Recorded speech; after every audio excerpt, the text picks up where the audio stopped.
ಈಗ ನೀವು ಕೇಳ್ತಕ್ಕಂಥದ್ದು 36 ಪೈಸೆ ಜಾಸ್ತಿ ಆಗಿದೆ ಪರ್ ಯೂನಿಟ್ ಅಲ್ವಾ? ಇದು ಯಾರ್ಯಾರು ನಮ್ಮ ಶಕ್ತಿ ಸ್ಕೀಮ್ ನಲ್ಲಿದ್ದಾರೆ, ಯಾವ್ದು ಗೃಹಲಕ್ಷ್ಮಿ ಸ್ಕೀಮ್ ಅಲ್ಲ, ಯಾವ್ದು ನಮ್ಮ ಗೃಹ ಜ್ಯೋತಿ ಸ್ಕೀಮ್ ಅಲ್ಲಿ ಯಾರಿದ್ದಾರೆ, ಗೃಹ ಜ್ಯೋತಿ ಸ್ಕೀಮ್ ನಾಗಿರೋರು ಇವರಿಗೆ ಅನುಕೂಲ, ಇದು ಅನ್ವಯ ಆಗೋದಿಲ್ಲ ಅಲ್ವಾ? If you are using less than 200 units ನಿಮಗೆ ಇದು ಬರದೇ ಇಲ್ಲಲ್ಲ, ಲಾಗು ಆಗ್ತಕ್ಕಂಥದ್ದು ಬಹಳ ಕಮ್ಮಿ ಜನಕ್ಕೆ. ನೀವ್ ಹೆಂಗೆ what I want to argue is 36 paise per unit charge ಆಗ್ತಕ್ಕಂಥದ್ದು ಕೇವಲ ಇಷ್ಟು ಜನಕ್ಕೆ ಮಾತ್ರ. ಇರ್ತಕ್ಕಂಥ 100 ಜನ ಇದ್ರೆ ಕರ್ನಾಟಕ ರಾಜ್ಯದಲ್ಲಿ ಕೇವಲ 10% ಜನಕ್ಕೆ ಮಾತ್ರ 36 ಪೈಸೆ ಪರ್ ಯೂನಿಟ್ ಆಗುತ್ತೆ. ಇನ್ನ 90% ಜನಕ್ಕೆ ಫ್ರೀ ಇದೆ ರಾಜ್ಯದಲ್ಲಿ. ಮತ್ತೆ ಎಲ್ಲರ ಹಂಗೆ ತಾನೇ ಇರೋದು. ಸರ್ಕಾರಗಳು ಇದೇ ನಮ್ ದೇಶ ಅಷ್ಟೇ ಅಲ್ಲ, ನಮ್ಮ ರಾಜ್ಯ ಅಷ್ಟೇ ಅಲ್ಲ, ಇಡೀ ಪ್ರಪಂಚದಲ್ಲಿ ಹಂಗೆ ಇರೋದು. ಎಲ್ಲೋ ಒಂದ್ ಜಾಗದಲ್ಲಿ ಟ್ಯಾಕ್ಸ್ ಮಾಡಬೇಕು, ಎಲ್ಲೋ ಒಂದ್ ಜಾಗದಲ್ಲಿ ಕೊಡಬೇಕು.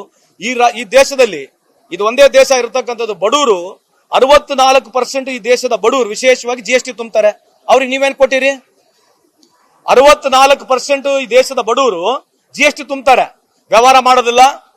ಅವ್ರು ಯಾರು ವ್ಯವಹಾರ ಮಾಡೋದಿಲ್ಲ. ಆ ಬಿಸ್ಕೆಟ್ ತೊಗೊಂಡ್ರೆ ಅವ್ನು GST ಕೊಡಬೇಕು.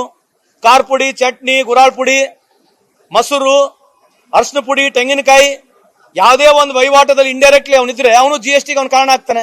ಆ GST ದುಡ್ಡು ತಗೊಂಡು ನೀವು ತಗೊಂಡಿದ್ದೀರಿ, ಇಡೀ ದೇಶದಲ್ಲಿ ನೀವು ತಗೊಂಡಿದ್ದೀರಿ, ಅವರಿಗೆ ಅನುಕೂಲ ಮಾಡಿಕೊಟ್ಟಿದ್ದೀರಿ. ಮೊನ್ನೆ ನೀವು 12 ಲಕ್ಷವರೆಗೆ ಯಾರು ಇನ್ಕಮ್ ಟ್ಯಾಕ್ಸ್ ದುಡಿತಾರೆ, ಯಾರು ದುಡಿದಾರೆ ಅವನಿಗೆ ನೀವು ಫ್ರೀ ಮಾಡಿಕೊಟ್ರಿ, ವಿ ಆರ್ ಹ್ಯಾಪಿ. ಬಟ್ ಇವ್ರಿಗೆ ಯಾಕೆ ಮಾಡಬಾರ್ದು? GST ಇವ್ರಿಗೆ ಯಾಕೆ ಕಮ್ಮಿ ಮಾಡಬಾರ್ದಾಗಿತ್ತು ಅಲ್ಲ? Let me complete this.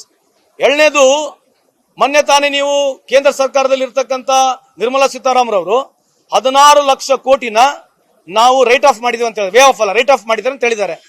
ಮತ್ತೆ ಇದ್ರ ಬಗ್ಗೆ ಯಾಕೆ ಚರ್ಚೆ ಆಗ್ಬಾರ್ದು? ಮತ್ತೆ ಈ 64% ಬಡವರು GST ದುಡ್ಡು ತುಂಬ್ತಾ ಇದಾರಲ್ಲ, ಇವತ್ತು 50 ಲಕ್ಷ ಕೋಟಿ ಕೇಂದ್ರ ಸರ್ಕಾರಕ್ಕೆ ಆಗ್ತಾ ಇದ್ರೆ ಬಡವ್ರ ದುಡ್ಡು ಇಲ್ಲ ಅದರಲ್ಲಿ. ಮತ್ತೆ ಬಡವ್ರ ದುಡ್ಡು ಕೂಡ ನೀವು ರೈಟ್ ಆಫ್ ಮಾಡಿ, ವೇ ಆಫ್ ಮಾಡ, ರೈಟ್ ಆಫ್ ಮಾಡಿ ನೋಡೋಣ. ಯಾವ್ದನ್ನ ಒಂದು ಬಡವರು ಸಾಲ ರೈಟ್ ಆಫ್ ಮಾಡ್ತೀರಾ? ಯಾರನ್ನ ಬಡವರು ಯಾರನ್ನೊಬ್ಬನ ವಿಶೇಷವಾಗಿ ಸೆಂಟ್ರಲೈಸ್ ಬ್ಯಾಂಕ್ ನಲ್ಲಿ ಅವನು ಲೇಟ್ ಮಾಡಿದ್ರೆ ಮನಿಗೆ ಹೋಗ್ತೀರಿ, ನೋಟಿಸ್ಗಳು ಕೊಡ್ತೀರಿ, ಮನಿ ಜಪ್ತಿ ಮಾಡ್ತೀರಿ, ಅವನ ಆಸ್ತಿಗಳನ್ನ ಮಠಗಳನ್ನ ಮಾಡ್ಕೊಳ್ತೀರಿ. ಇಲ್ಲಿ NPA ಆಗಿದೆ, ನಾನ್ ಪರ್ಫಾರ್ಮಿಂಗ್ ಅಸೆಟ್ ಆಗಿರ್ತಕ್ಕಂಥದ್ದು ಕೂಡ ನೀವು 18 ಲಕ್ಷ ಕೋಟಿ NPA ಆಗಿರ್ತಕ್ಕಂಥದ್ದು ಕೇವಲ 2 ಲಕ್ಷ ರಿಕವರಿ ಮಾಡ್ಕೊಂಡು 16.5 ಲಕ್ಷ ಕೋಟಿ ಇವತ್ತು ನೀವು ಅವರಿಗೆ ರೈಟ್ ಆಫ್ ಮಾಡಿದಿರಿ.